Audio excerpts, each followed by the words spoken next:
Adani group chairman Gautam అదానీపై ఉన్న criminal అభియోగాలను America court కొట్టేసింది. దీంతో మోసం, లంచం ఆరోపణలకు సంబంధించిన కేసులో దాదాపు 2 ఏళ్లుగా సాగుతున్న విచారణ ముగిసింది. కానీ మోసం, లంచం కేసును ఉపసంహరించుకోవాలని న్యాయశాఖ నిర్ణయంపై న్యాయస్థానం ఆందోళన వ్యక్తం చేసింది. ఇతర నిందితులపై అభియోగాలను కొట్టివేయాలా వద్దా అని నిర్ణయించుకోవడానికి అవసరమయ్యే మరిన్ని వివరాలను సమర్పించాలని న్యాయశాఖను ఆదేశించింది. అమెరికా డిస్ట్రిక్ట్ కోర్టు తీసుకున్న నిర్ణయాన్ని గౌతమ్ అదానీ స్వాగతించారు. న్యాయ వ్యవస్థపై తాను పెట్టుకున్న నమ్మకమే గెలిచిందన్నారు.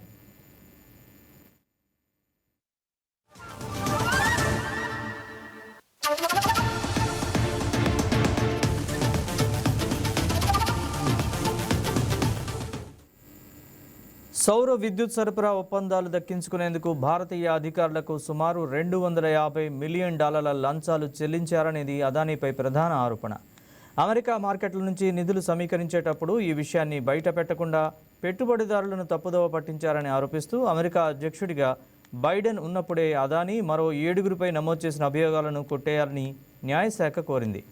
న్యాయశాఖ విన్నపం మేరకు అదానీపై ఉన్న క్రిమినల్ అభియోగాలను కోర్టు కొట్టేసింది.